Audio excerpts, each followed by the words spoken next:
page 85. They're going. The myth of the dying god. All right. The myth of Tammuz and Ishtar is one of the earliest examples of the dying god allegory, probably antedating 4000 BC. See Babylonia and Assyria by Lewis Spence. The imperfect condition of the tablets upon which the legends are inscribed makes it impossible to secure more than a fragmentary account of the Tammuz rites. Being the esoteric god of the sun, Tammuz did not occupy a position among the first deities venerated by the Babylonians, who, for lack of deeper knowledge, looked upon him as a god of agriculture or of vegetation spirit. Originally, he was described as being one of the guardians of the gates of the underworld. Like many other savior gods, he is referred to as a shepherd or the lord of the shepherd seat. Tammuz occupies the remarkable position of son and husband to Ishtar, the Babylonian and Assyrian mother goddess. Ishtar, to whom the planet Venus was sacred, was the most widely venerated deity of the Babylonian and Assyrian pantheon. She was probably identical with Ashtaroth, Astarte, and Aphrodite. The story of her descent into the underworld in search presumably for the sacred elixir which alone could restore Tammuz to life is the key to the ritual of her mysteries.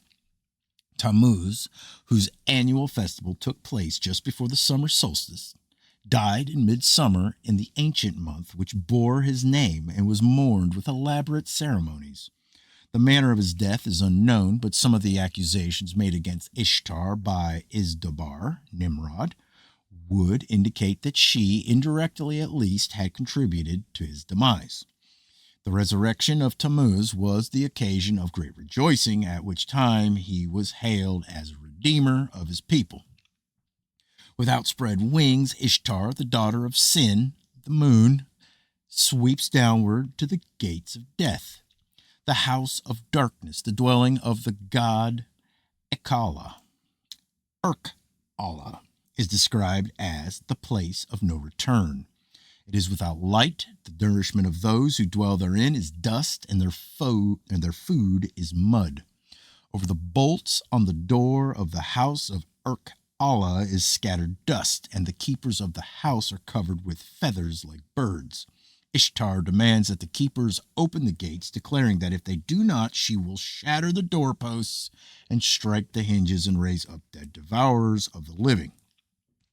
The guardians of the gates beg her to be patient while they go to the queen of Hades, from whom they secure permission to admit Ishtar, but only in the same manner as all others came to this dreary house. Ishtar thereupon descends through the 7 gates which lead downward into the depths of the underworld. At the first gate, the great crown is removed from her head. At the second gate, the earrings from her ears. At the third gate, the necklace from her neck. At the fourth gate, the ornaments from her breast. At the fifth gate, the girdle from her waist. At the sixth gate, the bracelets from her hands and feet.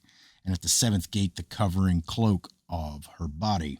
Ishtar remonstrates as each successive article is appeared to take is. Wait a minute, let me start that over. Ishtar remonstrates as each successive article of apparel is taken from her, but the guardian tells her that this is the experience of all who enter the somber dominion of death. Enraged upon beholding Ishtar, the mistress of Hades inflicts upon her all manner of disease and imprisons her in the underworld. As Ishtar represents the spirit of fertility, her loss prevents the ripening of the crops and the maturing of all life upon the earth. In this respect, the story parallels the legend of Persephone. The gods, realizing that the loss of Ishtar is disorganizing all nature, send a messenger to the underworld and demand her release. The mistress of Hades is forced to comply, and the water of life is poured over Ishtar. Thus, cured of the infirmities inflicted on her, she retraces her way upward through the 7 gates, at each of which she is reinvested with the article of apparel which the guardians had removed. See the Chaldean account of Genesis. No record exists that Ishtar secured the water of life which would have wrought the resurrection of Tammuz. The myth of Ishtar symbolizes the descent of the human spirit through the seven worlds or spheres of the sacred planets until finally, deprived of its spiritual adornments, it incarnates in the physical body, Hades, where the mistress of that body heaps every form of sorrow and misery upon the imprisoned consciousness. The water of life, the waters of life, the secret doctrine cure the disease of ignorance, and the spirit, ascending again to its divine source, regains its God-given adornments as it passes upward through the rings of the planets. Another mystery ritual among the Babylonians and Assyrians was that of Merodach and the dragon. Merodach, the creator of the inferior universe, slays a horrible monster and out of her body forms the universe. Here is the probable source of the so-called Christian allegory of St. George and the dragon. The mysteries of Adonis, or Adani, were celebrated annually in many parts of Egypt, Phoenicia, and Byblos. The name Adonis, or Adani, means Lord, and was a designation applied to the sun and later borrowed by the Jews as the exoteric name of their god. Smyrna, mother of Adonis, was turned into a tree by the gods, and after a time the bark burst open and the infant Savior issued forth. According to one account, he was liberated by a wild boar which split the wood of the maternal tree with its tusks. Adonis was born at midnight on the 24th of December. And through his unhappy death, a mystery rite was established that wrought the salvation of his people. In the Jewish month of Tammuz, another name for this deity, he was gored to death by a wild boar sent by the god Ares, Mars. The Adonismos was the ceremony of lamenting the premature death of the murdered god. In Ezekiel 8:14, it is written that women were weeping for Tammuz, Adonis, at the north gate of the Lord's house in Jerusalem. Sir James George Fraser cites Jerome thus. He tells us that Bethlehem, the traditionary birthplace of the Lord, was shaded by a grove of that still older Syrian lord, Adonis, and that where the infant Jesus had wept, the lover of Venus was bewailed. See the golden bow.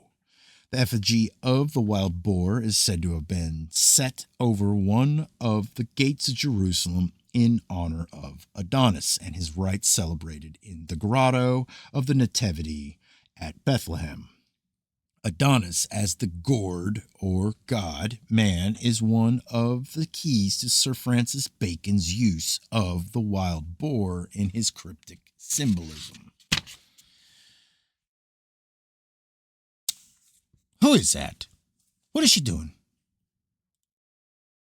Hello, Cly. Adonis was originally an androgynous deity who represented the solar power, which in the winter was destroyed by the evil principle of cold, the boar. After 3 days, months in the tomb, Adonis rose triumphant on the 25th day of March amidst the acclamation of his priests and followers. He is risen. Adonis was born out of a myrrh tree. Myrrh, the symbol of death because of its connection with the process of embalming, was one of the gifts brought by the three magi to the manger of Jesus. In the mysteries of Adonis, the neophyte passed through the symbolic death of the god and, raised by the priest, entered into the blessed state of redemption made possible by the sufferings of Adonis. Nearly all authors believe Adonis to have been originally a vegetation god directly connected with the growth and maturing of flowers and fruits. In support of this viewpoint, they describe the gardens of Adonis, which were small baskets of earth in which seeds were planted and nurtured for a period of 8 days. When those plants prematurely died for lack of sufficient earth, they were considered emblematic of the murdered Adonis and were usually cast into the sea with images of the god. In Phrygia, there existed a remarkable school of religious philosophy which centered around the life and untimely fate of another savior god known as Attis, or Attis, by many considered synonymous with Adonis. This deity was born at midnight on the 24th day of December.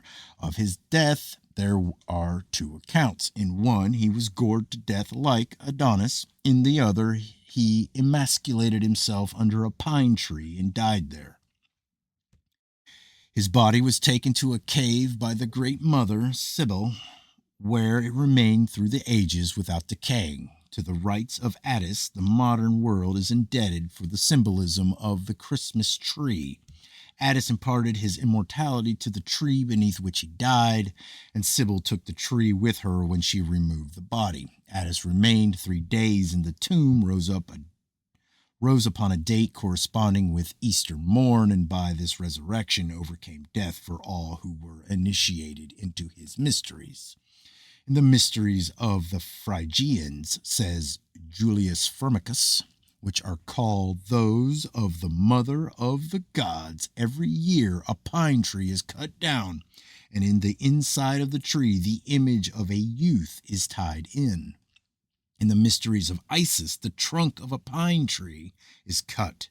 The middle of the trunk is nicely hollowed out. The idol of Osiris, made from those hollowed pieces, is buried. In the mysteries of Persephone, a tree cut is put together into the effigy in form of the Virgin, and when it has been carried within the city, it is mourned 40 nights, but the 40th night it is burned. See Sod, the mysteries of Adonai. The mysteries of Attis included a sacramental meal during which the neophyte ate out of a drum and drank from a cymbal. After being baptized by the blood of a bull, the new initiate was fed entirely on milk to symbolize that he was still a philosophical infant, having but recently been born out of the sphere of materiality.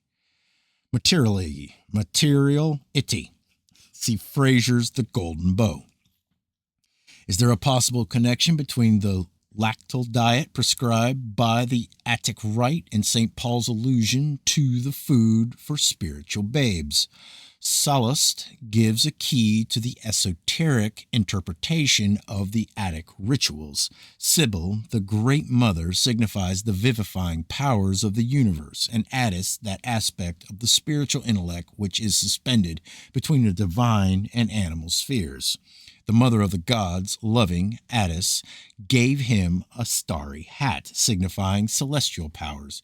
But Attis, mankind, falling in love with a nymph, symbolic of the lower animal propensities, forfeited his divinity and lost his creative powers.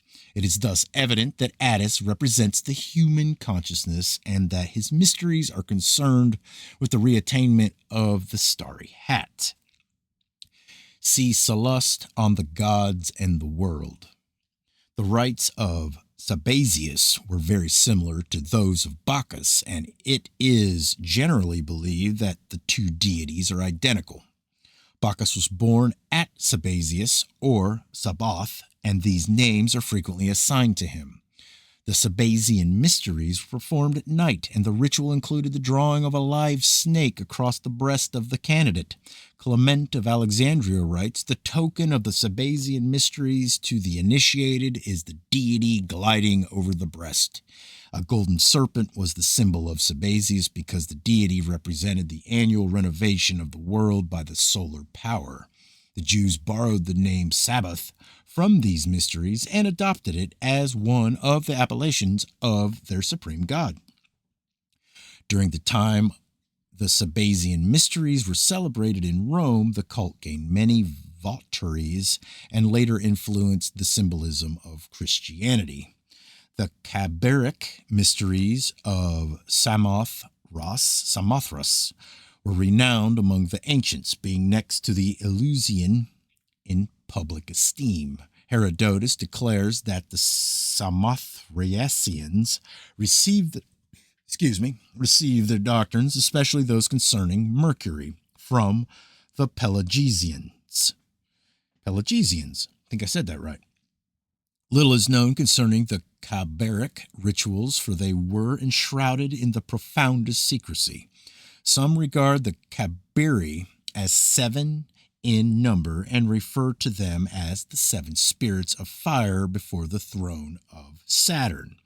Others believe that Kabiri to be the 7 sacred wanderers, later called the planets. While a vast number of deities are associated with the Samothracian mysteries, the ritualistic drama centers around 4 brothers. The first 3, Asteros, Achiocherisus, and Achiocherissa, attack and murder the 4th, Kashmala, or Cadmilius. Dionysiodorus, however, identifies Asterios with Demeter. Achiocherusus with Pluto. Achiocherissa with Persephone, and Kashmala with Hermes.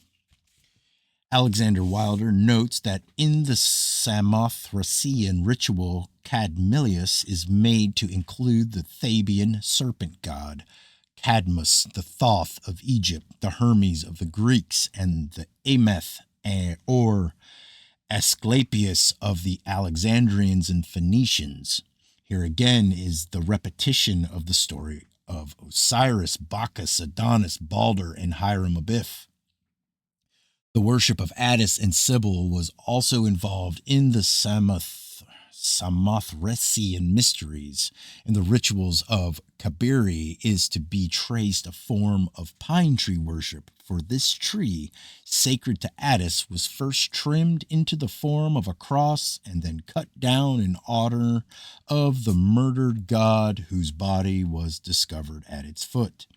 If you wish to inspect the orgies of the Corybantes, writes Clement, then know that, having killed their 3rd brother, they covered the head of the dead body with a purple cloth, crowned it, and carrying it on the point of a spear, burned it under the roots of Olympus. These mysteries are, in short, murders and funerals. This ante-Nicene father, in his efforts to defame the pagan rites, apparently ignores the fact that, like the Cabrian martyr, Jesus Christ was foully betrayed, tortured, and finally murdered.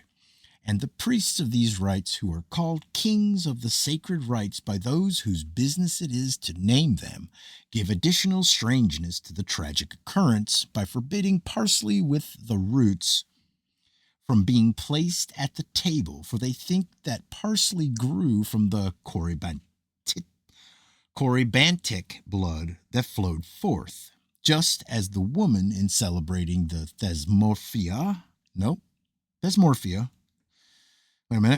just as the woman in celebrating the Thesmorphia abstained from eating the seeds of the pomegranate which have fallen on the ground, from the idea that pomegranates sprang from the drops of the blood of Dionysus. Those Corybantes they call Kabiric, and the ceremony itself they announce as the Cabrinic mystery. The mysteries of the Kabiri were divided into 3 degrees, the first of which celebrated the death of Kashmala at the hands of his 3 brothers, the second the discovery of his mutilated body, the parts of which have been found and gathered after much labor, and the third accompanied by a great rejoicing and happiness, his resurrection and the consequent salvation of the world. The temple of the Kabiri at Samothrace contained a number of curious divinities, many of them misshapen creatures representing the elemental powers of nature, possibly the Bacchic Titans. Children were initiated into the Cabrian cult with the same dignity as adults, and criminals who reached the sanctuary were safe from pursuit. The Samothracian rites were particularly concerned with navigation. The Dioscuri, Castor, and Pollux, or the gods of navigation, being among those propitiated.